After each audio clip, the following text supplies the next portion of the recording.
بسم اللہ الرحمن الرحیم الحمد للہ رب العالمین الصلاة والسلام علی اشرف الانبیاء والمرسلین وخاتم النبیین سیدنا و مولانا علی رسولہ الکریم وأهل بيته الطيبين الطاهرين المعصومين المظلومين أما بعد فقال الإمام حسين بن علي عليه الصلاة والسلام فقد نزل بنا من الأمر ما قد ترون وأن الدنيا قد تغيرت وتنكرت وأدبر معروفها ولم يبق منها إلا صبعبة كصبعبة الإناء. درود پڑھیے محمد و آل محمد.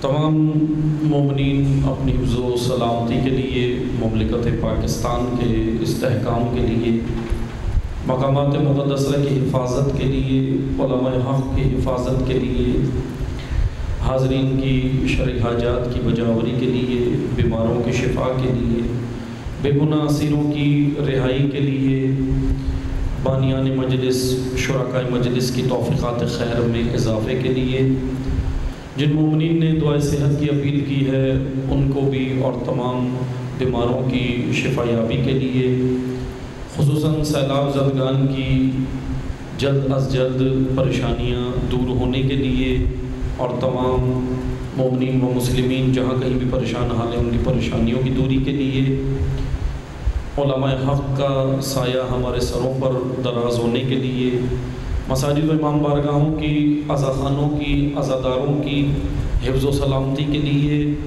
اور امام عصر کے ظہور میں تعجیل کے لیے ایک بار بلندتر محمدی صلوات پڑھیں.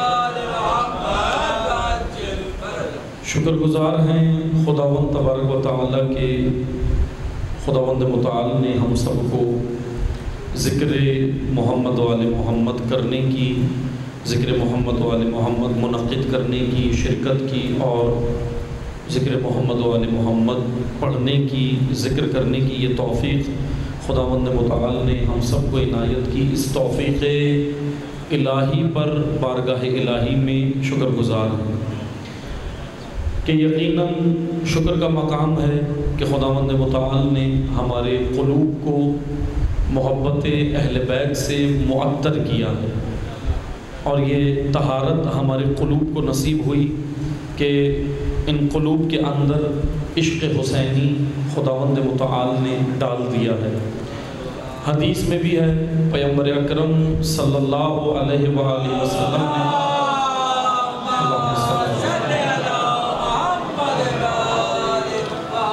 حضور نبی کریم کا فرمان ہے کہ اِنَّا لِقَتْلِ الْحُسَيْنِ حرارت فی قلوب المؤمن لا تبرد ابدا.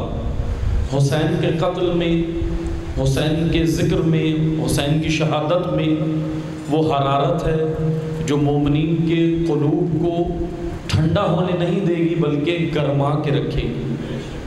یعنی قیام مقدس امام حسین میں حرارت ہے، وجود بابرکت امام حسین میں حرارت ہے، راہ مقدس امام حسین میں حرارت ہے، نظریہ مقدس امام حسین میں حرارت ہے.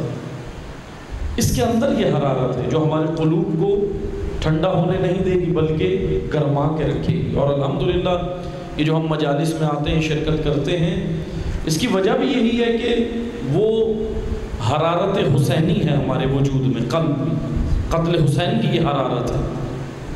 کیونکہ سید الشہداء علیہ السلام کا قیام نہ کہ صرف کسی فرد کے خلاف، سید الشہداء علیہ السلام کا قیام ایک سسٹم کے خلاف ہے، ایک نظریے کے خلاف ہے، ایک تہذیب کے خلاف ہے، ایک آئیڈیالوجی کے خلاف ہے، ایک تمدن کے خلاف ہے. ایک سوچ کے خلاف ہے۔ امام حسین کا قیام ایک فرد کے خلاف نہیں تھا۔ ہم یہ سمجھیں کہ یزید کے خلاف قیام تھا امام کا اور یزید کا باپ صحیح تھا، ایسا نہیں ہے۔ جیسے کہ بعض یہی تفکر دیتے ہیں، بعض یہی تأثر دینے کی کوشش کرتے ہیں، تأثر یہ دیتے ہیں کہ جی امام حسین نے قیام دیکھیں یزید کے خلاف کیا، اس کا مطلب کہ اس کا جو باپ تھا وہ صحیح تھا، یزید میں مسائل تھے۔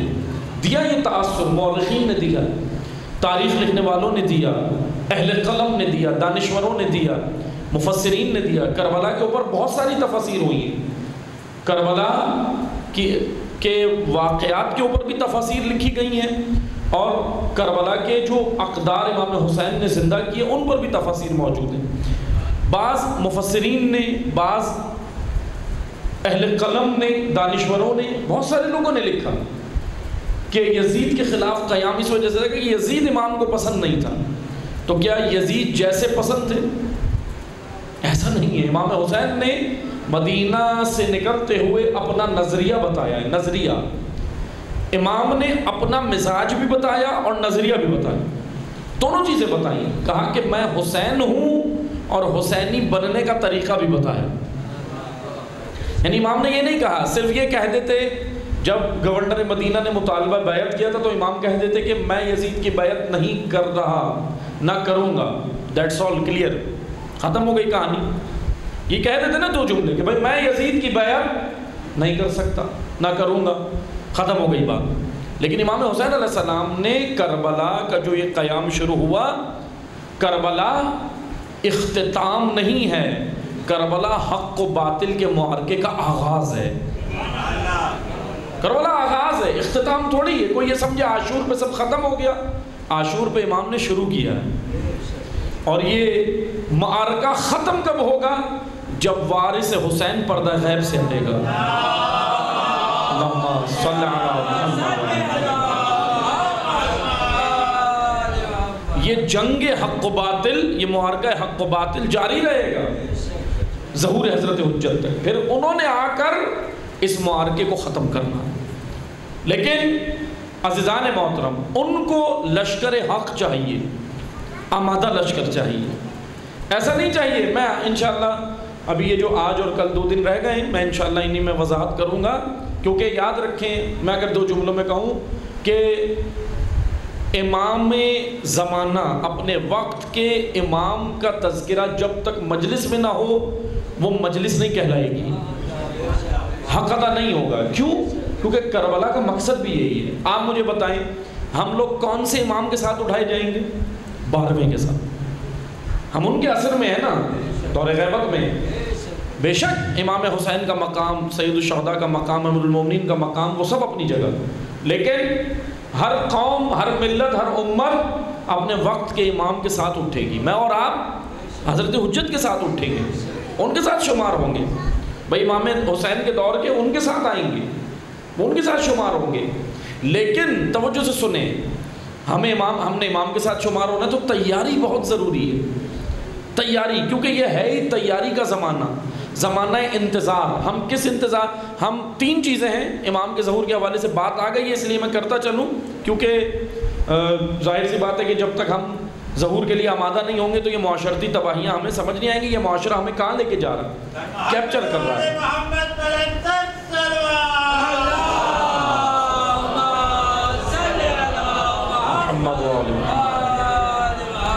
کیونکہ خطرناک ترین معرکہ جو اس وقت یہ جنریشن، توجہ سے سنیں، ینگ جنریشن، جوانان توجہ سے سنیں، آپ کے لیے جو اس وقت سب سے بہترین محاذ ہے آپ کے پاس، جس کے اوپر آپ کو آنا ہے، میں نے پہلے بھی مجلس میں اشارہ کیا تھا، رہبر معظم نے آیت اللہ خامنہی نے بار بار اشارہ کیا ہے، مراجع بار بار اشارہ کر رہے ہیں کہ آپ جوانوں نے ٹیکنالوجی کے میدان میں آگے آنا ہے۔ ٹیکنالوجی، اچھا یہ یاد رکھیں، اب ٹیکنالوجی میں کے میدان میں آنے کا مقصد الہی ہو، یعنی سوچ کر یہ آئیں، نیت یہ کریں امام زمانہ کے لیے، مقصد امام زمانہ ہو، فائدے خود ملیں گے، فائدوں کے بارے میں پریشان نہ ہو، آپ کو اچھی جاب بھی مل جائے گی، پیسہ بھی ملے گا، سب ملے گا، سیٹلڈ لائف بھی ملے گی، لیکن پریشان نہ ہوا کریں ان چیزوں کے لیے کہ میں اس فیلڈ میں جاؤں گا۔ ہمیں خوف ہوتا ہے نا، جب بچہ میٹرک کر لیتا ہے، میٹرک کے بعد ایک خوف ہوتا ہے کہاں قدم رکھوں، اس فیلڈ میں جاؤں؟ پھر ہم دیکھتے ہیں والدین بھی دیکھتے ہیں، اساتید بھی دیکھتے ہیں، دوست احباب بھی، سارے اس کو کیا مشورہ دیتے ہیں کہ یہ دیکھو اس میں اسکوپ کتنا ہے، یہ کہتے ہیں نا اس فیلڈ میں اسکوپ کتنا ہے۔ اسکوپ کتنا، اسکوپ کا معنی کیا ہے؟ اسکوپ یعنی اس میں دیکھو پیسہ کتنا ہے، روٹیاں کتنی ہیں، کھانا کتنا ملے گا، آسائشیں کتنی ہیں، لیکن نہیں، اسکوپ بے شک ٹھیک ہے، اسکوپ ایک چیز ہے، وہ دیکھنی چاہیے، اس کو مد نظر رکھنا چاہیے، لیکن آپ جب کوئی علمی میدان میں قدم رکھیں تو آپ یہ دیکھیں کہ میرے اندر صلاحیت کیا ہے۔ مثلا آپ میڈیکل پڑھ سکتے ہیں، بہترین آپ میڈیکل کے اسٹوڈنٹ بن سکتے ہیں، لیکن والد یہ چاہتے ہیں، ابو یہ چاہتے ہیں، امی یہ چاہتی ہیں میں انجینئر بنوں۔ اب میں والدین سے بھی گزارش کروں گا کہ ٹھیک ہے آپ کی خواہشات سر آنکھوں پہ ہوتی ہے والدین کو بچوں کے لیے، لیکن مشکل پتہ کیا ہوتی ہے؟ جب والدین اپنی خواہش بچے کے اوپر ڈالتے ہیں اور وہ اسٹوڈنٹ، اچھا اس کے اندر صلاحیت کچھ اور ہوتی ہے، وہ بننا کچھ چاہتا ہے، والدین کچھ بنانا چاہتے ہیں، پھر مشکل یہ ہوتی ہے وہ کہیں کا نہیں رہتا، پھر وہ نہ اب اس کی صلاحیتیں بھی مر جاتی ہیں جہاں وہ جانا چاہتا ہے جس فیلڈ کے اندر، اور والدین کی خواہش بھی پوری نہیں ہو پاتی۔ اس لیے تھوڑا سا یہاں پہ عقل، میں نے کل مثال دی تھی نا، عقل اور شہوت، شہوت خواہش، عقل حکمت، آپ نے دانائی سے فیصلہ کرنا ہے، حکمت سے فیصلہ کرنا ہے، یعنی آپ کے اندر ڈیسیشن میکنگ قوت، پاور ہونی چاہیے، ڈیسیشن میکنگ، اور یہ بڑی قوت ہوتی ہے، ہر کسی میں نہیں ہوتی۔ اس قوت کو عربی زبان میں کہتے ہیں مجد، میم جیم دال مجد، قوت مجد، مجد اسی مجد سے لفظ مجید، امجد، یہ سارے نام آپ سنتے ہیں نا، مجد سے نکلا ہے، مجد۔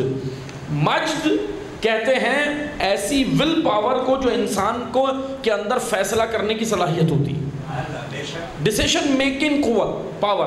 اچھا ایک اور چیز میں یہاں بیان کرتا چلوں، این ممکن ہے اچھا بہترین ڈاکٹر ہو، پائی کا ڈاکٹر ہو، دنیا کا بہترین MBBS FRCPS اور بہترین سرجن اور سب کچھ بن جائے، دنیا کا بہترین انجینئر ہو، دنیا کا بہترین عالم ہو، این ممکن ہے کہ بڑا مرجع تقلید بھی ہو، لیکن ضروری نہیں کہ ہر عالم میں ڈیسیشن میکنگ قوت بھی ہو، سب میں نہیں ہوتی، یہ بڑی منفرد قوت ہوتی ہے۔ میں آپ کو مثال دیتا ہوں، بڑی سادہ سی مثال ہے، جب ایران میں انقلاب آیا، انقلاب اسلامی جب رونما ہوا، بزرگان جانتے ہیں، میں جوانوں کے لیے بتا رہا ہوں ہسٹری تھوڑی سی، جب ایران میں انقلاب آیا، ہمارے پڑوسی میں ہی یہ انقلاب آیا، اور یہ یاد رکھیں جیسے بعض کہتے ہیں انقلاب ایران، نہ غلط لفظ ہے، انقلاب اسلامی، کیونکہ اسلامی اصولوں پہ امام خمینی اس کو لے کر آئے ہیں۔ ایرانیوں کا اب ٹھیک ہے وہ فارسیوں کا اپنا کلچر اور وہ ساری چیزیں وہ اپنی جگہ ان کی، لیکن یاد رکھیں انقلاب اسلامی کا نام لینے سے کوئی ایرانی نہیں بنتا، جس طرح رسول اللہ کا نام لینے سے ہم عربی تھوڑی بن جائیں گے۔ بھئی آپ مجھے بتائیں امام حسین کہاں آئے؟ امام حسین عرب معاشرے میں آئے، اب کوئی کسی میں جرات ہے اٹھ کر کہیں میں امام حسین کو معاذ اللہ میں امام حسین کا نام نہیں، نہ ان کی مجلس پڑھوں گا، نہ مانوں گا، کیونکہ وہ تو عربی تھے، پاکستانی نہیں تھے۔ کوئی کہہ سکتا ہے؟ نہیں کہہ سکتا، کیونکہ اللہ کا قانون ہے کہ علم، ہدایت، ہادی آتا ایک زمین پہ ہے، ہوتا تمام زمینوں کے لیے۔ علم، ہدایت، ہادی کے لیے جغرافیے کی قید نہیں ہوتی، باؤنڈریز نہیں ہوتی، اسی لیے ہمارے سر کا تاج ہے یہ مرجع تقلید، ہمارے یہ مراجع ہمارے سر کا تاج ہے، سید حسن نصر اللہ ہمارے سر کا تاج ہے، رہبر معظم ہمارے سر کا تاج ہے، آیت اللہ سیستانی ہمارے سر کا تاج ہے، امام خمینی ہمارے سر کا تاج ہے، تشیع کے، ہمارے سے مراد تشیع کے اور اسلام کے، اسلام کے سر کا تاج ہے۔ ورنہ آپ دیکھ لیں جب بھی اسلام پر کوئی آنچ آئی ہے، یا تو حسین نکلے ہیں یا حسین والے نکلے ہیں۔ ورنہ آپ مجھے بتائیں یہی ابھی جو حالیہ واقعہ ہوا سلمان رشدی کا، اس کے قتل کا فتویٰ کس نے دیا؟ سب سے پہلے ناموس رسالت کا مدافع، سب سے پہلا تاریخ اٹھا کر دیکھیں، ناموس رسالت کا مدافع حسین ابن علی، کربلا کے میدان میں کھڑے ہو کے کہہ رہے تھے حل من ذاب بن یذب عن حرم رسول اللہ، امام حسین کے جملے، ہے کوئی جو حرم رسول کا دفاع کرے، حرمت رسول کا؟ اور نواسہ رسول نے کیا۔ اب آئیں یہ ائمہ اطہار ناموس رسالت کے مدافع سب سے بڑے، اور پھر انہی کی سیرت پہ چلنے والے، ان کے مکتب میں پلنے والا ان کا شاگرد جس کا نام خمینی ہے، ناموس رسالت کا مدافع سب سے پہلے کس نے فتویٰ دیا؟ اسی شیعہ مرد فقیہ۔ یہ اعزاز ہمیں حاصل ہے الحمدللہ، ہم فخر کرتے ہیں اور فخر کیا کریں، اور فخر سے بتایا کریں لوگوں کو کہ ہم فخر کرتے ہیں کہ ہمارا تعلق خمینی سے ہے، ہم فخر کرتے ہیں کہ ہمارا تعلق حسین بن علی سے ہے، ہم فخر کرتے ہیں ہمارا تعلق کربلا سے ہے، ہم فخر کرتے ہیں ہمارا تعلق نہج البلاغہ سے ہے، ہم فخر کرتے ہیں ہمارا تعلق صحیفہ سجادیہ سے ہے۔ مناجات کی ایسی کتاب ہے کسی کے پاس؟ دعائے کمیل جیسی مناجات ہے کہیں؟ صحیفہ سجادیہ جیسی توحید ہے؟ نہج البلاغہ جیسا پہلا خطبہ توحید؟ دوسرے اہل سنت علماء بھی اس پہ قائل ہو گئے کہ جیسی توحید علی نے بیان کی اور تشیع کے پاس ہے ایسی کہیں بھی نہیں ہوئی بیان، ایسی توحید کہیں نہیں ہوئی۔ واقعاً علمی خزائن تشیع کے پاس ہے، لیکن تشیع اپنا مقام پہچانے، اپنا مقام پہچانے۔ تھوڑی سی مشکل یہ معذرت کے ساتھ ایز اے پاکستانی، ہم پاکستان میں اپنا مقام کھو چکے ہیں، تھوڑی سی ایک یہ حقیقت ہے، لیکن توجہ سے سنیے گا، ہم ذرا اپنا مقام بھول گئے۔ ہمارا مقام کیا ہے؟ اپنا مقام پہچانے۔ کوئی جب اپنا مقام بھول جائے نا، اسی لیے تو اقبال، پاکستان کے اندر علامہ اقبال تھے، وہ جو مقام یاد دلاتے تھے، شاہین کہہ کہہ کے بتا دیتے تم شاہین ہو، تم شاہین ہو۔ اب اقبال نے شاہین کہا مومن کو، انہوں نے کرکٹرز کو بنا دی۔ وہ 11 کھلاڑی جو میدان میں اترتے کہنے لگے اقبال کے شاہین۔ اب ٹھیک ہے، صحیح ہے، ملک کے لیے کر رہے ہیں، اگر ملک کے لیے کر رہے ہیں، اگر صرف اپنی ذات کو مد نظر رکھے وہ الگ چیز ہے، لیکن اگر ملک کے لیے، ملک کا نام روشن کرنے کے لیے کھیلے تو اچھی بات ہے، وہ کوئی حرج نہیں ہے، پھر بھی شاہین کہلائیں گے کیونکہ ملک۔ لیکن اقبال کی نگاہ میں شاہین اور ہے۔ اقبال کیا کہتے ہیں؟ اقبال کے شعر کا بڑا خوبصورت جملہ ہے، میں یہ جوانوں کے لیے عرض کر رہا ہوں، ڈیسیشن میکنگ پاور آپ اپنے اندر رکھیے گا۔ اقبال کہتے ہیں شکایت ہے مجھے یا رب خداوندان مکتب سے، شکایت ہے مجھے یا رب خداوندان مکتب سے، سبق شاہی کے بچوں کو دے رہے ہیں خاک بازی کا۔ یہ شاہین ہے، یہ مومنین ہے۔ شاہین یعنی مومن۔ قرآن نے جس کو مومن کہا، اقبال نے اسے شاہین کہا ہے۔ شاہین سے تشبیہ دی ہے نا، اس پرندے سے تشبیہ دی ہے، لیکن شاہین ایک بلند پرواز ہوتا ہے، سب سے زیادہ جس کی پرواز تیز ہو۔ شاہین کے اندر کچھ صفات ہوتی ہیں، ایک تو پرواز تیز ہوتی ہے، فوراً پہنچتا ہے، دوسری اس کے اندر صفت یہ ہوتی ہے کہ وہ خوددار ہوتا ہے، خود شکار کرتا ہے، بچا ہوا شکار نہیں کھاتا۔ عفت، عزت، خودداری، حمیت، غیرت، یعنی ہیومن اس کے اندر ویلیوز ہوتی ہیں، یہ اقدار ہوتی ہیں۔ اس وجہ سے اللہ تعالیٰ نے یہ پرندے، یہ جانور بڑی حکمت آمیز ان کے اندر حکمتیں رکھی ہیں۔ بس عزیزان محترم توجہ سے سنیں، اسی لیے اقبال نے ایک جگہ اور کہا کہ یہ شاہین ہے، اس کا میں مفہوم پیش کر رہا ہوں جملے کا۔ اقبال نے کہا یہ جوانان ملت شاہین ہیں، ان کے بدن میں کبوتر کا تن نازک مت ڈالو، ان کے اندر وہ کبوتر والی صفت پیدا نہ کرو۔ کبوتر کیونکہ بزدل جانور ہے، بزدل پرندہ۔ اچھا، کبوتر کی ایک اور صفت یہ ہے کہ جب اس پہ حملہ ہوتا ہے تو آنکھیں بند کر لیتا، یعنی میں اس کی وضاحت کروں، حقائق سے نظریں چھڑاتا۔ حقائق سے جو قوم یا فرد نظریں چرائے گا بچے گا نہیں، تباہ ہو جائے گا۔ حقائق سے نظریں نہ چرائیں۔ کبوتر کیا کرتا ہے؟ جب بلی حملہ کرتی ہے آنکھیں بند کر لیتا ہے، اور اللہ نے اس کے اندر یہ رکھا ہے، ایک ہمیں دکھانے کے لیے عبرت رکھی ہے، اور آنکھیں بند کر کے محسوس یہ کرتا ہے میں محفوظ ہو گیا بس۔ اگر اس آنکھیں بند کرنے کے بجائے اگر تھوڑا دفاع کر لے تو پھر عین ممکن ہے کہ بچ جائے، یا اگر بچ بھی نہیں سکا تو عزت کے ساتھ مارا جائے گا، ایسے ذلیل ہو کے نہیں مارا جائے گا۔ بھئی دو مرنا تو ہے نا، مرنا تو سب نے، لیکن عزت کی راہ پہ مرنا ہے یا ذلت کی؟ کربلا یہی تو ہمیں بتا رہی ہے۔ آپ دیکھیں یہ کبوتر کے اندر یہ صفت کیوں ہے؟ آنکھیں بند کر لے گا، حقائق سے نظریں چرائے گا۔ اقبال نے کہا وہ کبوتر کا تن نازک ان جوانوں میں مت ڈالو۔ خداوندان مکتب کون ہے؟ چاہے وہ مدارس ہوں، چاہے وہ یونیورسٹیز ہوں، چاہے اساتذہ۔ اقبال بات کر رہے ہیں اساتذہ کی، ٹیچرز کی۔ ٹیچرز اپنا مقام پہچانے، ٹیچرز اپنا مقام پہچانے، اگر یہاں موجود ہیں تو اپنا مقام پہچانے۔ ٹیچرز انبیاء کے وارث ہیں۔ کیوں؟ کیونکہ وہ کام کر رہے ہیں معاشرے میں جو انبیاء کرتے تھے، تربیت، تعلیم۔ لیکن معذرت کے ساتھ اگر ٹیچر اپنا مقام بھول جائے، جیسا کہ بھول گئے پاکستان میں بعض بھول گئے، اپنا نام کرنے کے لیے اور اپنے سینٹر کا نام کرنے کے لیے، اپنے سینٹر کے نام کے لیے تعلیمی معیارات اور اقدار کو پائمال کیا ہے۔ کیسے کیا ہے؟ میں ایک مثال دے دیتا ہوں۔ واٹس ایپ پر پیپر لیک ہو رہا ہے میٹرک کا بورڈ سے، ٹیچر کے تعلقات ہے، آ گیا 20 منٹ پہلے آ گیا، 15 منٹ پہلے جلدی سے اپنے اسٹوڈنٹ کو بھیج دیا. ٹیچر اپنا مقام پہچانے، یہ کیا ہے؟ یہ ٹیچر ہے. اللہ اکبر، بڑا افسوسناک مقام ہے. اللہ نے اسے استاد بنایا، استاد، مربی کہتے ہیں تربیت کرنے والا. کتنا اہم مقام ہے، لیکن صرف کس کے لیے؟ نام کے لیے، فیس کے لیے، اور سینٹر کے نام کے لیے، ادارے کے نام کے لیے صرف یہ کیا کہ اقدار ایجوکیشن کی ویلیوز، تعلیمی ویلیوز پائمال کر کے پھر آنا. عزیزان محترم، یہی تو معاشرتی تباہی ہے. آئے میں آپ کو معاشرتی تباہی کی ایک اور وجہ بتاؤں، مجھے یہی لانا تھا آپ کو. 59 ہجری کربلا سے 1 سال پہلے منا کا میدان، میں ابھی خطبہ لایا نہیں، انشاءاللہ کوشش کروں گا، اگر مجھے، کیونکہ وقت کم ہے، اگر کل موقع ملا تو میں امام حسین کا وہ خطبہ لاؤں گا اور کل آپ کو سناؤں گا بھی انشاءاللہ. 59 ہجری خطبہ منا، امام حسین کا مشہور خطبہ. امام حسین نے 59 ہجری، یہ دیکھیں کربلا، رات کو امام کو خواب آیا تو صبح نہیں نکلے فوراً بس اٹھے اچانک اور کربلا ہو گئی، نہیں، پری پلانڈ پورا امام نے کام کیا ہے.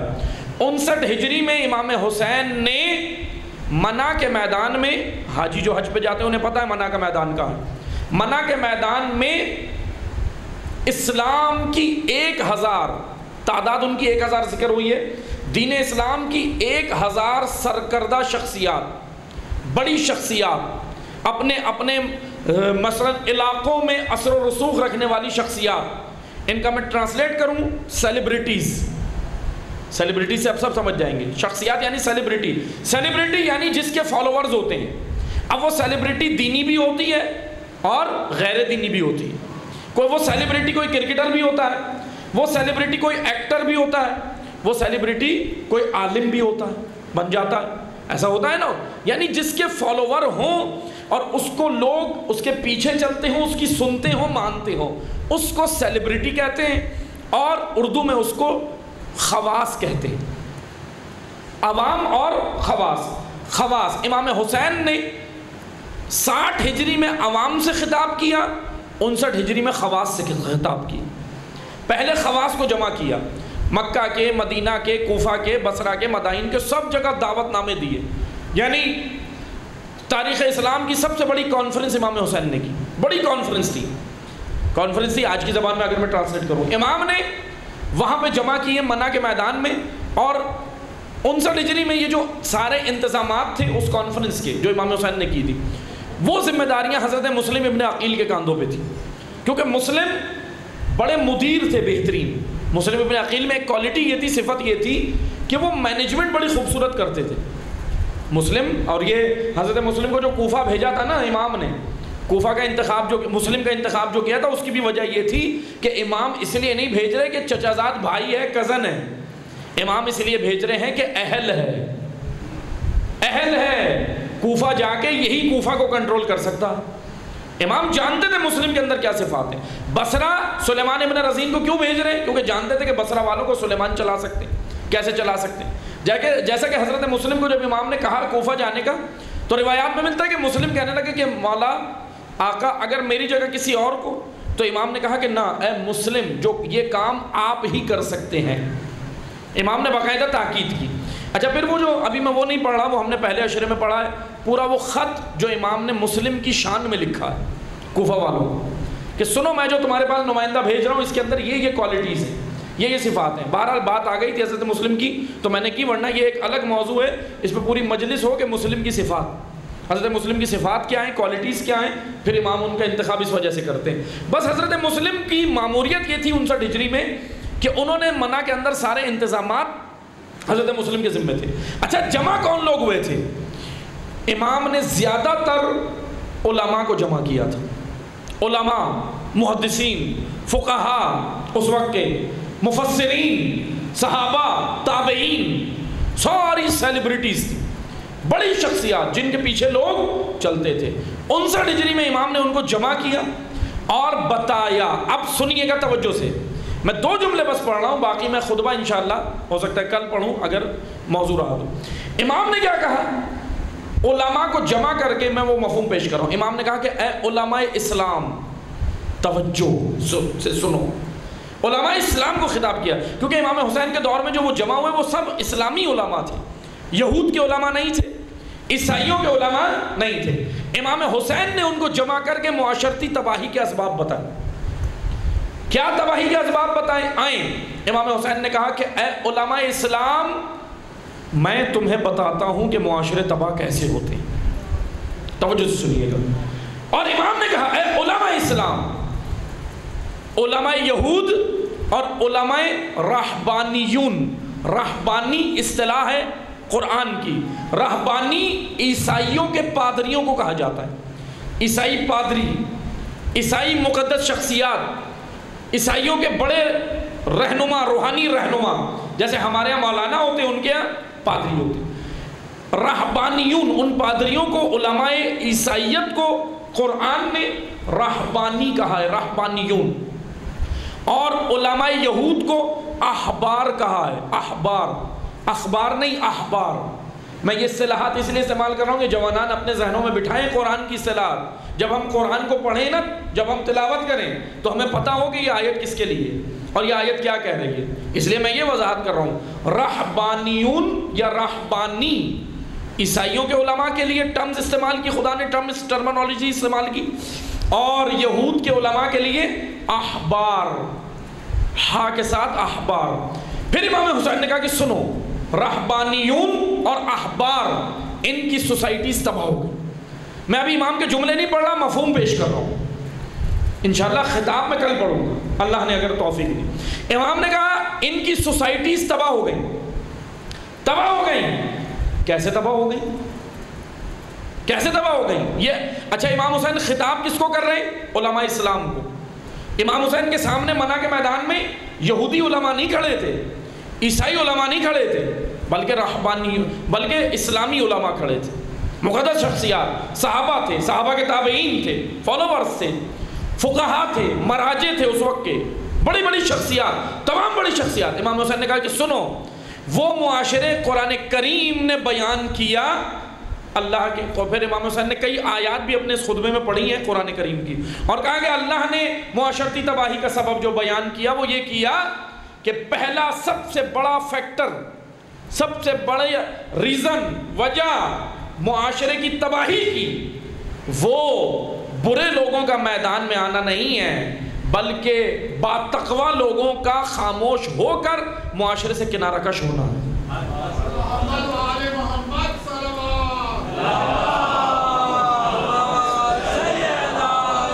محمد وآل محمد وعجل فرجنا یا رسول اللہ یا اچھے لوگوں کا, باتقوا انسان کی ذمہ داری کیا ہے؟ توجہ سنیے گا. دو ذمہ داریاں میں بتا رہا ہوں ہر انسان کی, ایک ہے انفرادی, ایک ہے اجتماعی, اور یہ دونوں ذمہ داریوں کے مرکب کو انسان کہتے ہیں. دونوں ذمہ داریاں جو نبھائے گا. اگر کوئی یہ کہے میں خود تو اچھا ہوں نا, میں برائی نہیں کرتا, میں اپنی اولاد کی تربیت اچھی کر رہا ہوں, میرا گھر صحیح ہے, بالکل بہترین ہے, اللہ کے الہی اصولوں پر چل تو رہا ہوں, تو کیا اس کی جان چھٹ جائے گی؟ مجھے بتائیے, کیا ایسا دین امیر المومنین نے بیان کیا؟ امام حسین نے کیا؟ اگر یہ دین ہے تو امام حسین نے معاذ اللہ پھر تو غلط کام کیا, معاذ اللہ, الیعوذ باللہ. میں یہ جملہ کہہ رہا ہوں لیکن سمجھانے کے لیے کہہ رہا ہوں. پھر امام کیوں نکلے؟ اگر خود اپنے آپ کو اچھا بنا کے جنت پہنچا دو تو بس صحیح ہے. پھر آپ مجھے بتائیں, امام حسین سے زیادہ جنت پہنچنے کا اہل تھا کوئی؟ بلکہ وہ تو جوانان جنت کے سردار ہیں. امام حسین کو جنت کی فکر تھی؟ امام حسین کو کوئی پریشانی تھی میں جنت نہیں پہنچ پاؤں گا, جلدی سے میں اپنے آپ کو اچھا کروں اور بس؟ نہیں. عزیزان محترم توجہ سے سنیں, امام حسین نے بتایا کہ سنو, حسینی اور ہیں, حسینی نما اور ہوتے ہیں. نما ہوتی ہے ڈمی, مارکیٹ میں ڈمی دیکھی ہے آپ نے؟ ڈمی انسان ہوتا ہے اصلی, کپڑے لٹکے ہوئے ہوتے ہیں اس پہ, ڈپلیکیٹ ہوتی ہے, ڈمی ہوتی ہے. تو ہم نے ڈمی مومن نہیں بننا, حقیقی مومن بننا ہے. بٹ ڈمی مومن بہت سارے ہیں معاشرے میں, ممکن ہے میں خود ہی ڈمی مومن ہوں. ڈمی مومن میں اپنی بات کر رہا ہوں, آپ کی نہیں کر رہا. ڈمی مومن ہم ہیں, لیکن ہم نے حقیقی مومن بننا ہے. امام حسین کا دین کیا ہے؟ بس اپنے آپ کو جنت پہنچاؤ. بھائی ٹھیک ہے میں بہت بہترین ہو گیا. میں آپ کو ایک مثال دیتا ہوں بڑی سادہ سی, اتنی آسان مثال ہے بچوں جوانوں کی سمجھ آئے گی. ایک بہترین اینٹ بھٹی کے اندر پک گئی, تیار ہو گئی, مضبوط اینٹ, ٹھیک ہے, بن گئی, بہترین اینٹ ہے. یہ اینٹ بہترین ہے, مضبوط بھی ہے, اور اس کو پالش والش کر کے خوبصورت بھی بنایا کاریگر نے. اب یہ اینٹ کسی دوسری اینٹ کے ساتھ دیوار میں نہ لگے, کہے کہ میں اکیلی صحیح ہوں. یہ اینٹ بتائیں کیا ہے, کسی قابل ہے؟ اینٹ کیوں بنتی ہے؟ تاکہ دوسری اینٹوں کے ساتھ جڑ جائے اور دیوار بن جائے, اس لیے تو اینٹ بنتی ہے. ورنہ اینٹ نہ لگے دوسری اینٹوں کے ساتھ, کہے کہ بس مجھے اپنے آپ کو دیکھنا ہے, اپنی اپنی پرواہ کرو, میں تو بہترین ہوں نا. پھر یہ اینٹ جانتے ہیں کیا ہے؟ یہ اینٹ صرف ایک شو پیس ہے, اس کو سجا کے رکھ دیں شوکیس کے اندر, یہ کسی کام کی نہیں ہے, ایک یہ شو پیس بن جائے گی اینٹ. بس عزیزان محترم, ایک با تقوی انسان اگر میں بن جاؤں اور معاشرے کے دوسرے با تقوی لوگوں کے ساتھ مل کے الہی سوسائٹی نہ بناؤں, تو میں بھی تقویت کی ایک خوبصورت اینٹ ہوں, باقی کچھ بھی نہیں ہوں. با تقوی بننے کے بعد, وجود کو اچھا بنانے کے بعد, میں نے دوسرے افراد کے ساتھ مل کے بہترین سوسائٹی تشکیل دینی ہے, بہترین معاشرہ بنانا ہے. یہ ذمہ داری میں نہیں کہہ رہا آپ کو, قرآن کہہ رہا ہے. امام حسین کہہ رہے تھے, امام نے کہا کہ سنو اے علماء اسلام, کیوں معاشرے تباہ ہوئے, یہود اور عیسائیوں کے معاشرے کیوں تباہ ہوئے؟ امام پچھلی امتوں کا یاد دلا رہے, کیوں معاشرے تباہ ہوئے؟ امام نے کہا علماء کی خاموشی. میں کل امام کے جملے پیش کروں گا آپ کو تاکہ کسی کو کنفیوژن نہ رہے کہ میں نے اپنے پاس سے کہہ دیا معذرت کے ساتھ. نہ, امام نے خود کہے 59 ہجری میں منع کے میدان میں خوبصورت خطبہ ہے, مشہور خطبہ امام کا, جو امام نے علماء کو دیا. پہلے تو علماء کا فضائل بیان کیے, علماء کو ان کی فضیلت بتائی, علماء کو ان کا مقام بتایا, اور امام حسین نے ایک جملہ, اس کا مفہوم بنتا ہے, عربی کا جملہ ہے لیکن میں مفہوم پیش کر رہا ہوں. امام نے کہا اے علماء اسلام, اپنا مقام پہچانو, تمہارے محلے گلی اور تمہارے پڑوس میں رہنے والوں کی عزت بھی تمہارے علم کی وجہ سے ہے. توجہ سنیے گا, بہت اہم جملہ ہے. یعنی امام نے کہا اے علماء اسلام, تمہارا مقام تو الگ, تمہاری تو لوگ عزت کرتے ہیں, تعظیم کرتے ہیں, جھک جھک کے تمہیں سلام کرتے ہیں, لیکن اگر کوئی اپنا تعارف کرائے کہ میں فلاں عالم دین کا کزن ہوں, میں فلاں عالم دین کے پڑوس میں رہتا ہوں, آپ کیا کرتے؟ کہتے اچھا ماشاءاللہ ان عالم دین کے کرتے ہیں نا ایسے. تو امام نے کہا کہ اے علماء, تم اپنا مقام پہچانو, تمہیں تو خدا نے اتنا مقام دیا ہے کہ تمہارا پڑوسی بھی تمہاری وجہ سے عزت و احترام پاتا ہے معاشرے میں. حالانکہ وہ کردار میں, حتیٰ کہ وہ کردار میں اگر خدا نخواستہ خراب بھی ہو, لیکن اگر وہ یہ کہہ دے نا کہ میں فلاں حجت الاسلام والمسلمین کے برابر میں رہتا ہوں, تو آپ کیا کہیں گے؟ ماشاءاللہ آپ فلاں گلی میں رہتے ہیں, فلاں معاشرے میں رہتے ہیں, یہ کہیں گے نا. یا وہ کہہ دے کہ میں ان کا رشتہ دار ہوں, میں ان کا بھائی ہوں, میں ان کا پڑوسی ہوں, میں ان کا کزن ہوں, احترام بڑھتا ہے نا نگاہ میں. اچھا بڑھنا بھی چاہیے, اچھی بات ہے, رشتہ ہے, ایک پڑوس میں رہتا ہے, اثر تو لینا چاہیے اسے عالم دین کا. لیکن عزیزان محترم, امام یہاں یہ نہیں کہنا چاہ رہے کہ بس ان کو, امام علماء کو کیوں بتا رہے تھے, مجھے یہ بتائیں کیا وجہ تھی علماء کو جمع کر کے امام علماء کو ان کا مقام بتا رہے ہیں؟ وجہ یہ ہے کہ معاشرے میں وہ علماء شاید اپنی ذمہ داریاں بھول گئے تھے, اور بھول گئے تھے جبھی تو کربلا ہوئی ہے. بھول گئے تھے کہ ہمارا مقام کیا ہے, ورنہ آئیں دیکھیں حسین نے انکار بیعت کیا, باقی خاموش رہے. اگر یہ علماء, اگر یہ قبائلوں کے سربراہ, اب ایک اور بڑی کیٹیگری سیلیبریٹی تھی کوفہ کے اندر, خالی علماء نہیں, ایک اور بڑی کیٹیگری تھی, وہ تھے قبائلوں کے سردار. سلیمان ابن سرد, مصبب بن رجبہ, بہت بڑے بڑے قبائلوں کے سردار تھے. ہانی ابن عروہ, یہ اپنے اپنے قبیلوں کے سردار تھے یہ لوگ. امام نے ان کو بھی کہا, ان کو بھی جمع کیا تھا, خالی علماء نہیں, قبائل کے سردار. قبائل کے سردار کا میں ٹرانسلیٹ کروں, پارٹی لیڈر, پارٹی لیڈروں کو بھی جمع کیا تھا امام نے 59 ہجری میں. یعنی سب خواص جمع کیے تھے اور کہا تھا کہ دیکھو معاشرہ تمہاری وجہ سے تباہ ہو رہا ہے. اور پھر پیغمبر اکرم کی حدیث یہ بیان کی, پیغمبر اکرم کی حدیث یہ بیان کی امام حسین نے کہ سنو, وہ معاشرے تباہ ہو جاتے ہیں جن کے علماء میں فساد آ جائے, اور وہ معاشرے اصلاح پا جاتے ہیں جن کے علماء مصلح اصلاح کرنے کے لیے نکل پڑے. نکل پڑیں. بس اپنی ذمہ داری مقام دین اسلام میں نے بیان کیا تھا نا, دین اسلام مقام بھی دیتا ہے اور فرائض بھی بتاتا ہے. مقام, یہ امامہ یہ ابقامہ ہمیں مل گئی, یہ مقام ہے, یہ روحانی لباس ہے, یہ مقام ہے. کتنی عزت ہے. آپ کیسے ملتے ہیں ہم سے, کس طرح ملتے ہیں, تعظیم سے تکریم سے. یہ مقام ہے ہمارا, لیکن ہمارے فرائض آپ سے بھی زیادہ, آپ سے بھی زیادہ ہیں. کیوں؟ آپ دیکھ لیں, میں آپ کو ایک مثال دیتا ہوں. نماز پنجگانہ آپ پڑھتے ہیں, فقہی مسائل, فقہی مسئلہ ہے, نماز پنجگانہ آپ پڑھتے ہیں نا الحمدللہ. مسجد میں جا کے جب پڑھتے ہیں باجماعت تو کیا ہوتا ہے؟ جماعت کے آداب کیا ہیں؟ امام جماعت قرات کرے گا بلند آواز سے, آپ نے نہیں کرنی. یہی ہے نا جماعت کے آداب, آپ نے سننی ہے. امام سے پہلے رکوع میں نہیں جانا, امام سے پہلے سجدے میں نہیں جانا, امام سے پہلے کوئی اذکار انجام نہیں دینا, امام سے پہلے کوئی عمل نماز کا انجام نہیں دینا, پیچھے چلنا ہے. ادب, ہمیں اطاعت سکھائی جا رہی ہے. یہ اطاعت ہے کہ اگر تم یہ مسجد کے پیش امام کی اطاعت ہی سیکھ لو تو پھر امام برحق کی بھی آ جائے گی.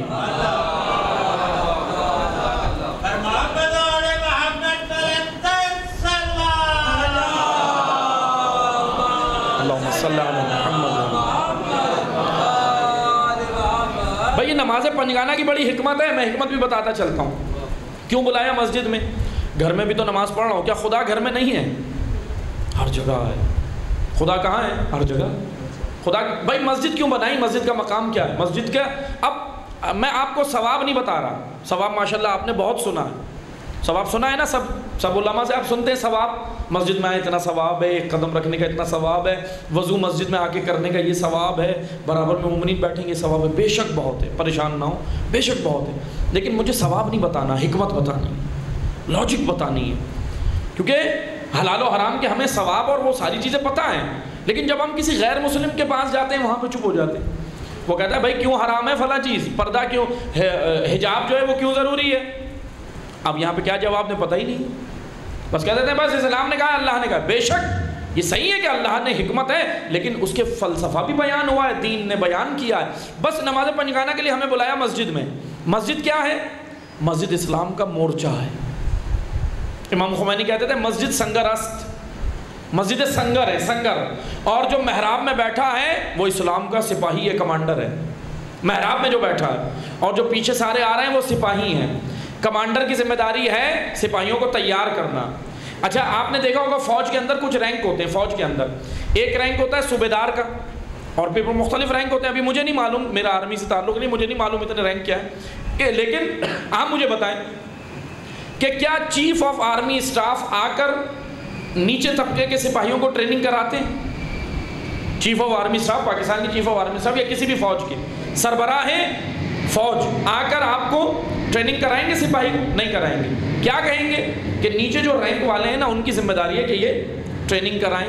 میجر ہوتے ہیں, اس سے نیچے رینک ہوتے ہیں, دیگر ہوتے ہیں, وہ لوگ ان کو ٹریننگ کراتے ہیں. توجہ سے سنیے گا, اسلام کی حکمت سنیں. یہ جو مسجد کے اندر محراب میں ہے نا, یہ اسلامی فوج کا صوبیدار ہے. اور یہ جو آپ نماز پنجگانہ پڑھنے آتے ہیں نا, آپ سب اسلام کے سپاہی ہیں. اس صوبیدار کی ذمہ داری ہے کہ ان کو اطاعت سکھاؤ, ان کو اخلاق سکھاؤ, ان کے عقائد مضبوط کرو, ان کو ایسا سپاہی بنا دو کہ جب چیف آف آرمی اسٹاف پردہ غیب سے آئے تو اس کے لیے تیار ہو جائیں. یہ حکمت ہے. وہ جب آئے گا پردہ غیب سے تو یہ سپاہی وہ آ کر پتہ کیا کرے گا, سب سے پہلے صوبیدار سے پوچھے گا کتنے سپاہی تیار کیے تھے. کوئی سوال زیادہ ہے نا. اگر ثواب عالم دین کا نماز کا زیادہ ہے تو ذمہ داریاں بھی زیادہ ہیں. آئے میں آپ کو بتاتا ہوں, مثلا آپ نماز پنجگانہ میں آئے, آپ آگے پیچھے کھڑے ہو گئے نماز باجماعت میں. عالم دین نے کیا ذمہ داری عالم دین کی؟ وہ پڑھے گا, اس کے کاندھوں پہ آپ سب کی نمازیں ہیں. نماز جماعت میں یہی ہے نا, آپ بری ذمہ ہے بھائی, آپ نے آگے اس کے پیچھے کھڑے ہونا ہے, آداب سیکھنے پڑھنا ہے. ہاں آپ نے بس ایک ذمہ داری ہے آپ کے کاندھوں پہ, اطاعت کرنا سیکھیں عالم دین کی, یہ آپ کے اوپر ذمہ داری ہے. اور یہی اگر آ گیا مسئلے حل ہو جائیں گے. اگر ہم مشوروں سے زیادہ اطاعت پہ توجہ دیں, معذرت کے ساتھ حقیقت ہے, ہم مشیر بننے کے لیے تیار ہیں, مطیع نہیں بنتے. امام حسین کو دیکھیں راستے میں جتنے ملے مشیر, مولا نہیں جائیں, یہ نہیں کریں, وہ نہیں کریں, ادھر نہیں جائیں, یہ ہو جائے گا, کوفہ میں یہ ہو جائے گا. امام کو نہیں پتا تھا کوفہ میں کیا ہوگا. امام کو نہیں پتا تھا میں قتل ہو جاؤں گا. امام کو مشیر ملے, متی اتنے ملے جو کربلا آئے فقط. متی دیکھیں کتنے کم تھے, اس لیے امام کی آرزو ہے متی. بس توجہ سنیں, آپ نماز پڑھتے ہیں, امام کے اوپر ذمہ داری, امام جماعت پہ ذمہ داری ہے. اچھا امام جماعت خدا نہ خواستہ اگر غلطی کرے گا تو آپ سب کی نمازیں اس کے اوپر ہے, ٹھیک ہے نا. جان بوجھ کے کرے تو پھر تو وہ تو جان بوجھ کے تو کرنا نہیں چاہیے, ورنہ اس کا جو ہے وہ عدالت ساخت ہوتی ہے. جان بوجھ کے تو کرے گا نہیں, لیکن اگر ہو جائے بھول چوک تو اس کے اوپر جاتی ہے, وہ کرتا ہے. اب میں فقہی احکام میں نہیں جا رہا, میں نقطہ دینا چاہ رہا ہوں اس سے نکال کے آپ کو. اسی طرح آپ جب آپ سے زیادہ امام جماعت کی, امام مسجد جو ہے, امام جماعت جو ہے, آپ کی نماز سے زیادہ اس کو ثواب ملے گا یا نہیں؟ اچھا ثواب بھی اس کا زیادہ ہے, ذمہ داریاں بھی اس کا زیادہ ہے, اور اگر غلط کام کیا تو عذاب بھی زیادہ ہے, عوام کی نسبت زیادہ ہے. اس لیے پیغمبر اکرم نے فرمایا کہ میری امت کے علماء حق انبیاء کی صفوں میں ہوں گے. اس لیے روزہ محشر آپ پریشان نہیں ہوئیے گا کہ ارے یہ کہاں پہنچ گیا, یہ تو ہمارے مسجد کے پیش امام تھے, یہ حضرت لوط کے برابر میں کھڑے, یہ حضرت موسیٰ کے برابر میں کھڑے. روزہ محشر آپ دیکھیں گے نا, کیوں؟ کیونکہ اپنے عمل سے, کردار سے باتقوی شخصیت تھے. آپ کہیں گے ارے یہاں تو کوئی یہ مشہور شخصیت نہیں تھا, سیلیبریٹی نہیں تھا, ہم بھاگ رہے تھے مشہور کے پیچھے, یہ تو بڑا نارمل آدمی تھا, مشہور ڈھونڈ رہا ہے کہ میں کہاں جاؤں, اس کو راہ نہیں مل رہی, اور یہ کھڑے ہیں رسول اللہ کے برابر. تو مشہوری ہونا شرط نہیں ہے, تقوی شرط ہے, ذمہ داریاں شرط ہے. عالم اپنی ذمہ داری نبھائے, انبیاء کے ساتھ شمار ہوگا. بس اسی طرح اگر خدا نہ خواستہ غیر ذمہ دار ہو جائے, علماء سو بن جائے, دین بیچنے لگے, ظالم بادشاہوں کی درباروں میں جا کر نوکریاں شروع کر دے, یا پھر ان کے تلوے چاٹنے لگے, معاذ اللہ اپنا مقام بھول جائے, تو پھر ادھر عوام میں نہیں ہوگا, یہ پھر نیچے نمرود و فرعون کی صف میں. یعنی ایک مقام یہ ہے, ایک مقام بالکل نیچے ہے. اچھا عوام کا تو بیچ میں ہے, درمیانہ, کہیں نہ کہیں پھر بھی ایڈجسٹ ہو جائیں گے. لیکن عالم کی جس طرح مقام خدا نے دیا, ذمہ داریاں بھی زیادہ دی ہیں. لیکن توجہ سے سنیں, ایک مسجد کے پیش امام کی ایک نماز کے ثواب کے برابر پوری مسجد کی جماعت کا ثواب نہیں ہو سکتا. ہو سکتا ہے؟ نہیں ہو سکتا, کیونکہ اس کا ثواب زیادہ ہے, کیونکہ اس کے کاندھوں پہ آپ کی نمازوں کی بھی ذمہ داری ہے.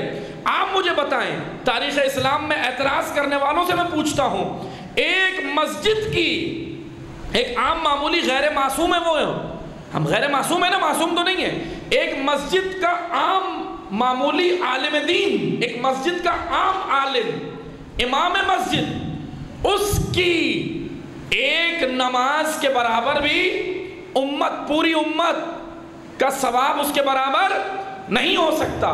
یہ بات سمجھ آ گئی, یہ سب کے سمجھ آئی. لیکن یوم خندق یہ کیوں نہیں سمجھ آتا کہ علی کی ایک تلوار ثقلین کی عبادت سے افضل تھی. یہ سمجھ نہیں آتا, اس پہ اعتراض کرتے ہو علی کی ایک سربت ثقلین کی عبادت سے افضل کیسے ہو گئی؟ کیونکہ علی نے فتنے کو کچلا تھا. فتنہ کچلنا معاشرتی تباہی کا سبب عمر ابن عبد ود تھا. رسول اللہ نے سب کو آفر کی تھی, کوئی یہ نہیں کہہ سکتا ہمیں نہیں کہا تھا. رسول اللہ نے بولا تھا کہ جاؤ, لیکن جاتے کیسے؟ بعض نے اٹھ کر کہہ دیا تھا کہ میں نے دیکھا اس نے اونٹنی کا بچہ اٹھا کے لشکر میں مار دیا تھا. اب جو اٹھ رہے تھے ان کی بھی ٹانگیں کانپنے لگی, کیسے جائیں, مشکل یہ ہو گئی تھی. اس لیے اللہ کے رسول نے کہا جاؤ. علی اٹھے, رسول اللہ نے بٹھا دیا, پھر اٹھے بٹھا دیا, پھر اٹھے بٹھا دیا. پھر جب امیر المومنین دیکھا کہ کوئی نہیں اٹھتا, تو امیر المومنین جب چلے تو پیغمبر اکرم نے کیا کہا, آج کل ایمان کل کفر کے مقابلے میں جا رہا ہے. کل ایمان, تو جملے سنیے گا, آج دنیا کی تمام غلاظتیں سمٹ کر وجود عمر ابن عبد ود میں, اور دنیا کی طہارت و عبادت پاکیزیاں سمٹ کر وجود علی میں آ گئی. اب جو تلوار علی کی چلے گی اس کا ثواب اتنا ہوگا کہ ایک علی کی تلوار کا ثواب عبادتوں کا ایک پلڑے میں رکھو, امت کی عبادتوں کا ثواب ایک پلڑے میں رکھو, پھر بھی تمام ثقلین کی عبادت علی کے یوم خندق ایک ضربت سے بھی افضل نہیں ہو سکتی.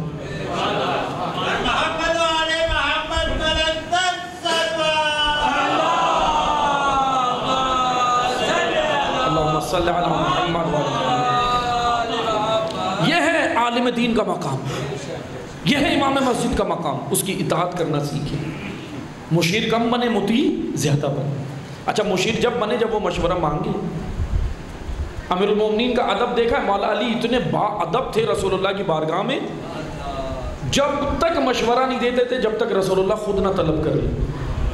یعنی رسول کہتے تھے کہ علی آپ بتائیں، کیونکہ رسول اللہ کی ایک خوبصورت اسٹریٹجی یہ تھی کہ رسول اللہ مشورہ بھی لیتے تھے. یعنی معاذ اللہ کوئی ڈکٹیٹر نہیں ہے، وہ ڈکٹیٹر نہیں ہے، ولی ہے. ولی خدا اور ڈکٹیٹر میں فرق ہوتا ہے. ولایت کی حکومت میں اور ڈکٹیٹرشپ میں فرق ہے. ڈکٹیٹرشپ میں قانون عوام کا اور ظالم بادشاہوں کا قانون بنا ہوا ہوتا ہے. ڈکٹیٹرشپ میں ظالم کا قانون اور خود وہ ظالم بن کے بیٹھا ہے. لیکن ولایت میں قانون بھی اللہ کا، حاکم بھی اللہ کی طرف سے. اس لیے ولایت، سسٹم آف ولایت اور ڈکٹیٹرشپ میں فرق ہے. جیسے بعض لوگ کہتے ہیں بھائی ڈکٹیٹرشپ میں بھی ایک ہی حاکم ہے، وہاں پہ آپ چن نہیں سکتے، ووٹ نہیں ڈال سکتے. ولایت میں بھی آپ ووٹ نہیں ڈال سکتے. تو کمپیریزن ہو جاتا ہے نا. بعض کہتے ہیں کہ یہ تو ملتے ہیں نظام، ملتے نہیں ہیں. فرق یہ ہے کہ ڈکٹیٹر اپنا بنایا ہوا نظام نافذ کرتا ہے اور ولی اللہ کا بنایا ہوا نظام نافذ کرتا ہے. اس میں فرق ہوتا ہے. معاشرہ کیسے تباہ ہوتا ہے؟ امام حسین نے کہا 59 ہجری میں کہ اے علماء اسلام اپنا مقام پہچانو. بس میں 2 جملے پڑھ کے مسائل پہ آ رہا ہوں، باقی میں کل انشاءاللہ اور وجوہات بیان کروں گا.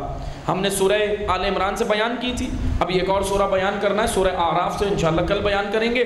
آج ایک بنیادی وجہ علماء کا غیر ذمہ دار ہونا معاشرے تباہ ہوں گے. عالم دین اپنی ذمہ داری پہچان. چوتھے امام کے ایک شاگرد ہیں، مشہور ہیں، اللہم صلی علی محمد وآل محمد وعجل. مل کے امام سجاد کے نام پر مل کر محمدی صلوات پڑھیے. اللہم صلی علی محمد.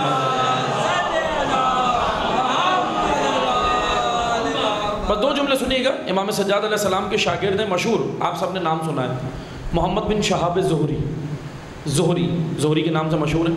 عالم دین ہیں، اپنے دور کے بہترین عالم دین. لیکن ایک مشکل ان کے ساتھ یہ ہوئی تھی کہ شروع میں جب امام سجاد مدینہ آئے کربلا کا واقعہ ہو گیا. اچھا میں مختصر سا بیان کرتا چلوں کہ بعد کربلا امت کی حالت مکہ مدینہ میں یہ ہو گئی تھی کہ زیرو پہ آ گیا تھا معاشرہ. جیسے عرب میں تھا نا، رسول اللہ عرب میں آئے تھے، معاشرہ اتنا تباہ ہو گیا تھا. وہ ہم نے امام سجاد کے موضوع پر ابھی ہم نے محرم کی جو مجالس تھی اس میں پڑھا ہے، وہ نیٹ پر موجود ہے. 3 مجالس ہیں کہ امام سجاد محافظ تحریک حسینی. یہ موضوع ہے، انشاءاللہ جو سننا چاہے اس کو سنیں. اس میں ہم نے ڈیٹیل سے بیان کیا کہ امام سجاد کا دور کیا تھا اور امام سجاد نے کیسے اپ گریڈ کیا. 35 سال امام کا بہت اہم ہے. یہ کربلا کے بعد کے 35 سال امام سجاد کے بہت اہم ہیں. یعنی ایک زیرو پہ آئے ہوئے معاشرے کو امام سجاد نے ایسا اپ گریڈ کیا کہ امام باقر اور امام صادق کو بہترین شاگرد مل گئے. امام باقر اور امام صادق کو جو یہ ماحول ملا نا، مرہون منت ہے سید سجاد کی.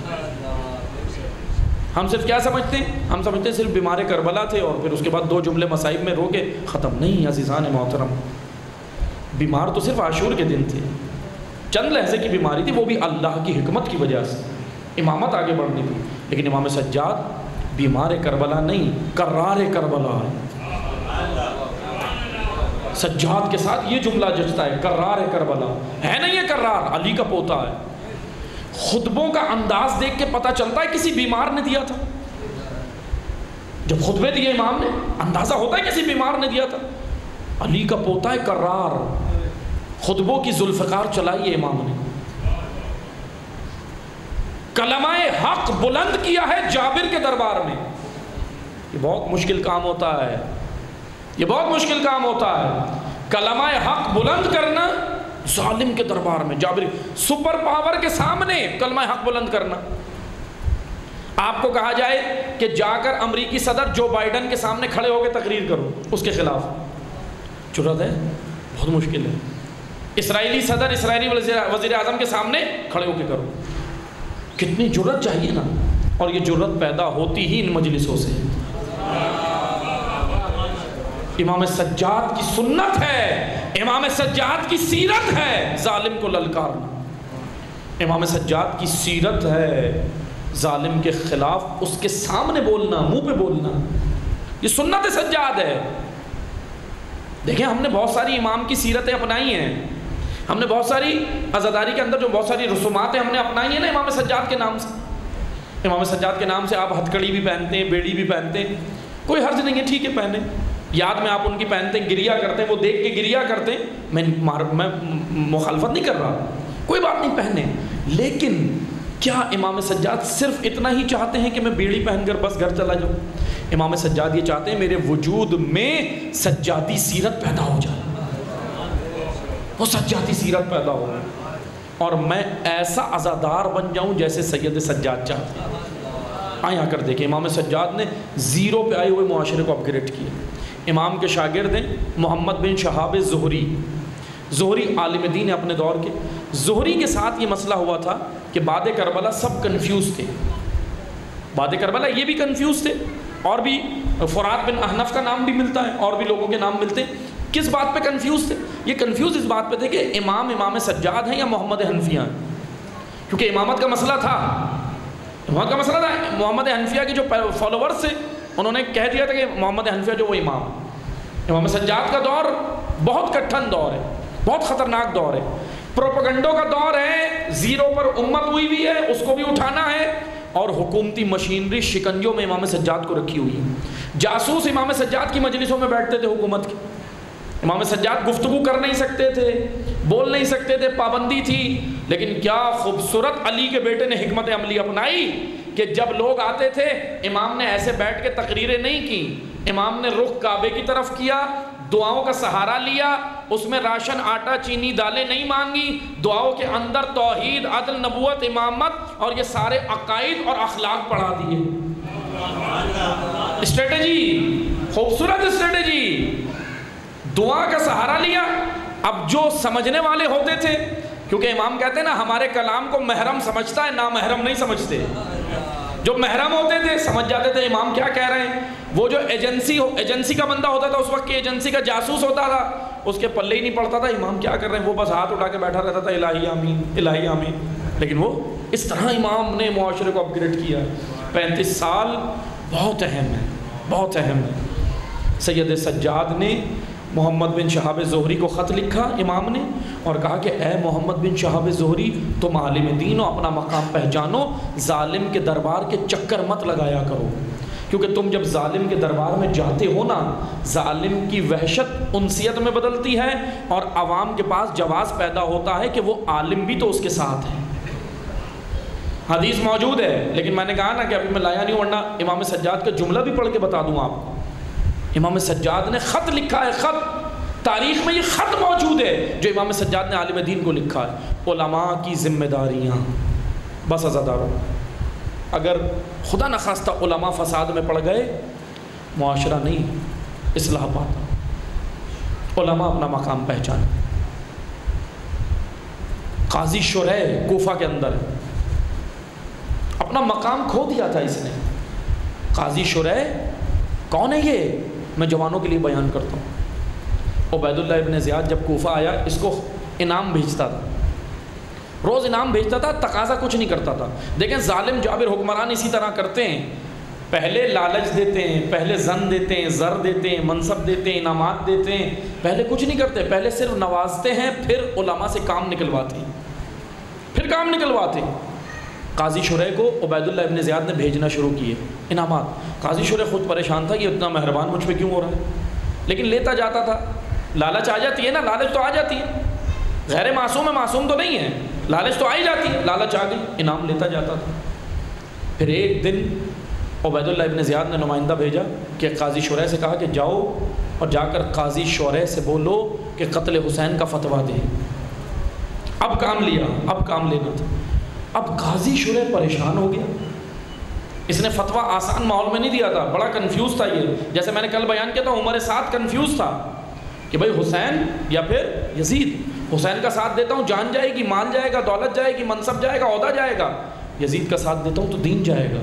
لیکن کشمکش میں تھا، عقل اور شہوت کی جنگ، لیکن عمر ساتھ کی شہوت غالب آ گئی۔ قاضی شریح کا کیا عقل غالب آئی یا شہوت؟ آئیں آ کر دیکھیں، جیسے قتل کے فتوے کا نام آیا نا، قاضی شریح ہل گیا، کیونکہ جانتا تھا مقام، عالم تھا، اپنے دور کا عالم تھا، جانتا تھا امام حسین کا مقام. جیسے ہی آیا نا ہل گیا. عبید اللہ کو کہا کہ اگر خادم کو کہا جا کر یہ کہے کہ اگر میں حسین کے قتل کا فتویٰ نہ دوں تو کیا کرے گا. پوچھا. خادم آیا، آ کر عبید اللہ سے کہا. عبید اللہ نے کہا کہ جا کر اس کو کہو اگر قتل کا فتویٰ نہیں دیا تو جو انعامات دیے وہ بھی واپس کرو اور جان بھی جائے گی اولاد بھی جائے گی. دھمکی. پھر اس کے بعد دھمکی، کیونکہ پہلے نوازا، اپنی جگہ اس کے دل میں بنائی، نرم گوشہ بنایا، اب دھمکی. اب آیا وہ خادم آ کر کہنے لگا یہ پیغام دیا عبید اللہ کا.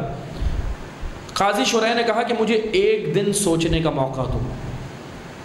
عقل اور شہوت یہ ہے وجود کے اندر، لڑ رہی تھی عقل اور شہوت کا. ایک دن سوچنے کا موقع دو.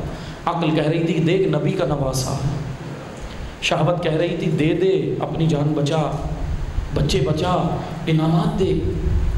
شہوت کہہ رہی تھی سامنے مال پڑا ہے، سامنے دیکھ انعام ہے، منصب بھی ملے گا حکومت میں. شہوت کہہ رہی تھی. عزادارو ایک دن کا اس نے وقت لیا اور ایک دن بعد اس لعنت اللہ نے فتویٰ دے دیا، اس پر اللہ کی لعنت ہو. قاضی شرح نے قتل حسین کا فتویٰ دیا. یہ قتل حسین کے فتوے لے کے میدان میں آ کر حسین کو دکھا رہے تھے، اشقیاء حسین کو دکھا رہے تھے، حسین کو یہ فتوے دکھا رہے تھے. حسین ان کو کوفہ والوں کو ان کے خطوط دکھا رہے تھے کہ کس نے بلایا تھا مجھے، میں خط لایا ہوں اپنے سامنے. ہمارا سلام ہے فرزند زہرا پر، درود و سلام ہے فرزند زہرا پر. علی کا بیٹا سرنڈر نہیں ہوا، جھکا نہیں. تمام دنیا مخالف، علی کا بیٹا میدان ہے. یہ ہے شجاعت حسینی، یہ ہے مجد، ڈیسیشن میکنگ قوت، ڈیسیشن میکنگ پاور. سب کہہ رہے تھے کہ سب کنفیوز تھے، بڑے بڑے علماء کنفیوز تھے کہ ابھی قیام کیا جائے یا نہیں. حسین کے اندر ڈیسیشن میکنگ قوت تھی، مجد تھی، کہا قیام اسی وقت ہوگا اور یہی وقت بہترین ہے. بس عزادارو آ گئے حسین کربلا، دے دی قربانی، اس راہ میں لٹا دیا سب کچھ، بچ گیا اللہ کا دین. کیا کیا لٹا ہے حسین کا؟ اصغر گیا ہے 6 مہینے کا. علی اکبر کے کلیجے میں سنا لگی ہے، حسین کی کلیجے میں لگی ہے، مقاتل میں ہے. جب اکبر کے سنا نکالی نا حسین نے تو سن سکو گے. آپ تو سن رہے ہو ام لیلہ کے دل پہ کیا گزری ہو. اجرکم اللہ. زیارت ناہیہ میں امام زمانہ مرثیہ پڑھتے ہیں. امام زمانہ کا مرثیہ، مرزا انیس کا مرثیہ سر آنکھوں پہ، میر انیس کا مرثیہ سر آنکھوں پہ، شعراء کا مرثیہ سر آنکھوں پہ. بہت بہترین مرثیہ لکھتے ہیں شعراء، لیکن ایک مرثیہ وقت کے امام نے لکھا، زیارت ناہیہ. کہتے ہیں میرا سلام اس خشک گلے پر جس پر خنجر رک رک کے چلا. اجرکم اللہ. عزادارو دل کھول کے پرسہ دینا، بس 2 جملے میں پڑھوں گا. دل کھول کے دینا، زہرا کو پرسہ دینا. آج زہرا کی بیٹیاں دربار یزید میں داخل ہوئی ہیں ماہ سفر میں. جب زہرا گئی تھی سر پہ دوپٹہ تھا، سر پہ چادر تھی، مسلمانوں کا مجمع تھا. زینب جب آئی شرابی تھے، لعین تھے، زانی تھے، بے غیرت تھے، اور زینب کے سر پہ ردا نہیں تھی. غیور سجاد کے کیا گزری تھی دل پر. بس عزادارو اجرکم اللہ. 2 جملے سننا، کلیجہ تھام کے سننا. زیارت ناہیہ میں امام کہتے ہیں میرا سلام ان خشک ہونٹوں پر جن کو وقت شہادت بھی پانی میسر نہیں ہوا. پھر امام فرماتے میرا سلام ہے کس پر؟ اس ننھے رخساروں پر جن کی رنگت کربلا سے کوفہ، کوفہ سے شام تبدیل ہوتی رہی. یتیمہ حسین پر سلام. کون ہے یہ یتیمہ حسین؟ 2 جملے سننا. جب مسلم کی شہادت کی خبر آئی، امام نے کاروان روکا، مسلم کی بچیوں کو بلایا، اپنے ایک زانو پہ بٹھایا، دوسری پر بٹھایا، بچیوں کے سر میں دست شفقت رکھا، ماتھے پہ ہاتھ پھیرا، ماتھے پہ بوسہ دیا. 4 سالہ بچی دیکھ رہی تھی، کہنے لگی بابا یہ آپ کیا کر رہے ہیں؟ کہا بیٹا یہ بچیاں یتیم ہو گئی ہیں. اتنی چھوٹی بچی تھی، کہنے لگی بابا یتیم کسے کہتے ہیں؟ اجرکم اللہ. کہتی ہے بابا یتیم کسے کہتے ہیں؟ حسین نے کہا بیٹا جس کا باپ نہ ہو نا دنیا میں، سر سے جس کے باپ کا سایہ ہٹ جائے اسے یتیم کہتے ہیں۔ بچی سمجھ گئی یتیم اسے کہتے ہیں، لیکن اس کے ساتھ ساتھ بچی نے ایک اور منظر ذہن میں بٹھا لیا، کہنے لگی یتیم وہ ہوتا ہے جس کا باپ نہ ہو، اور جب کوئی یتیم ہوتا ہے نا تو لوگ آ کر اس کے سر پہ دست شفقت رکھتے ہیں، اس کے ماتھے پہ بوسہ دیتے ہیں، بچوں کو پیار کرتے ہیں، سنبھالتے ہیں، دلاسا دیتے ہیں، تسلی کرتے ہیں۔ سکینہ کے ذہن میں یتیمی کا مطلب تھا۔ عزادارو غربت سکینہ دیکھو، شام غریبہ آئی، یتیمہ حسین جب یتیم ہوئی منتظر تھی کوئی آئے گا، آ کر کوئی دلاسا دے گا، تسلی دے گا، دست شفقت رکھے گا۔ آئے حسین کی مظلوم بیٹی، آئے لعین، کسی نے تماچے مارے، کسی نے گوشوارے چھینے، نہر علقمہ رخ کر کے کہتی ہے چچا عباس،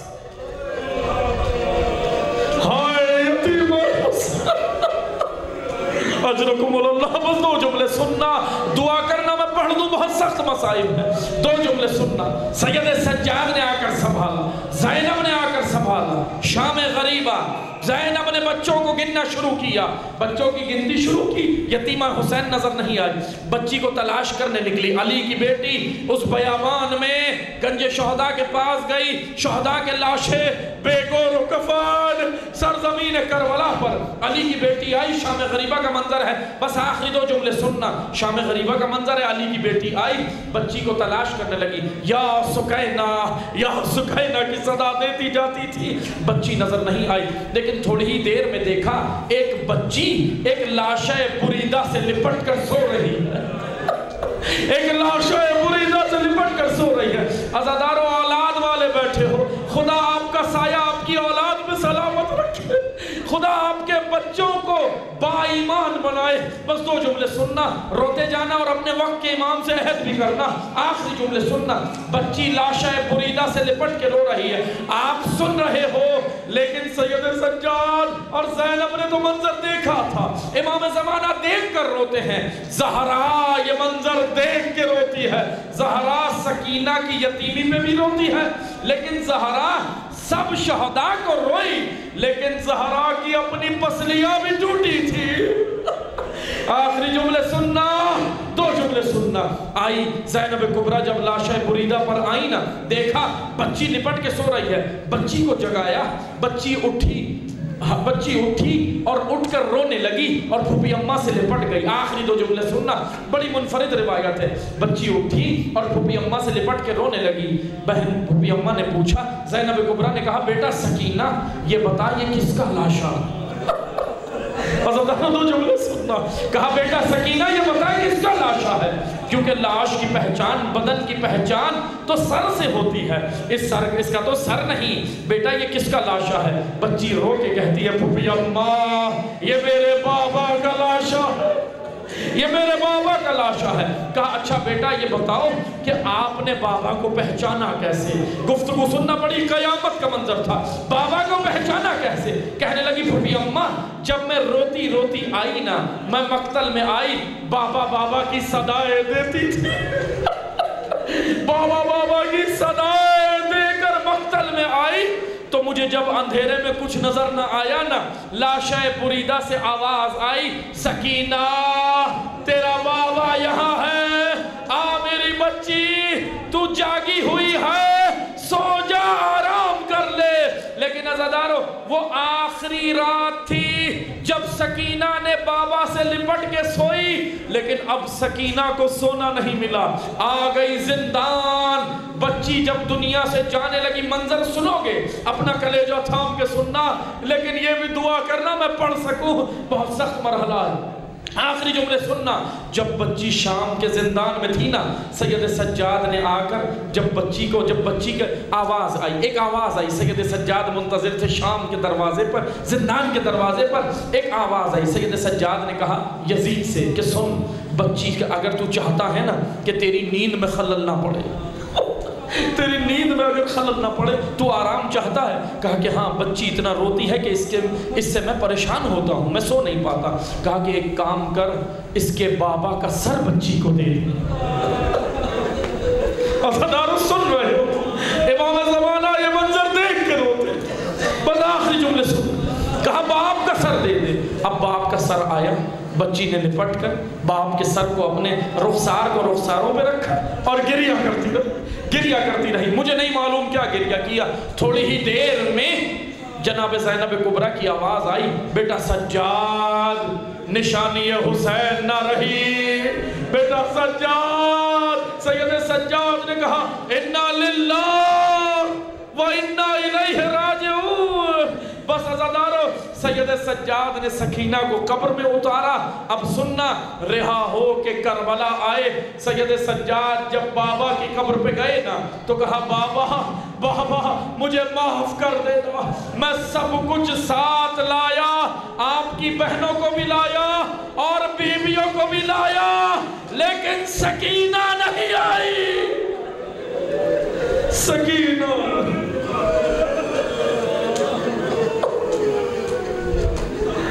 ماتم حسین